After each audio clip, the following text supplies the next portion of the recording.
The US just attacked Iran. So what does history tell us about how the markets may respond? Research suggests the main factor that will affect the markets is whether oil supply gets disrupted and causes a recession. The stock market doesn't crash because of bombs, it crashes when oil supply gets disrupted. That's the thing to watch, not the headlines.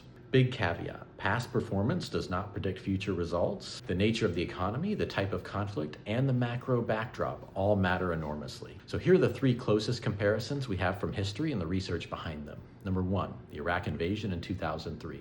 The S&P 500 dropped almost 15% in the months leading up to the war due to uncertainty. Once the invasion started, though, it rallied over 20% over the next year. Why? Coalition forces captured Iraq's oil fields in the first week without destroying them. Oil prices dropped $7 that week. Oil supply was secured, the uncertainty was removed, and the market recovered. Number two, the Gulf War in 1991.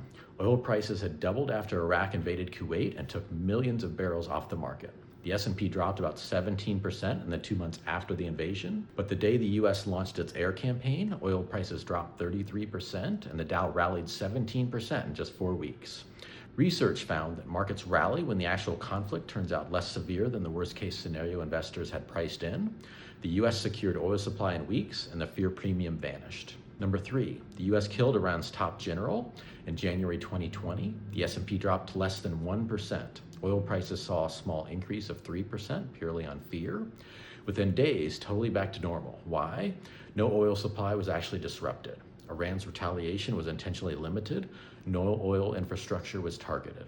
And by 2020, the US was a net energy producer, so oil shocks didn't hit the same way. So no oil disruption, no recession risk, no market crash.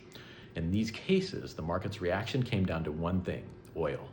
When oil supply was secured or never threatened, markets recovered fast. Research found the main thing that determines whether markets recover isn't how bad the conflict is, it's whether it causes a recession. So don't watch the headlines, watch the Strait of Hormuz and if oil keeps flowing. The Advizmo app automates wealth building for you, paycheck to portfolio.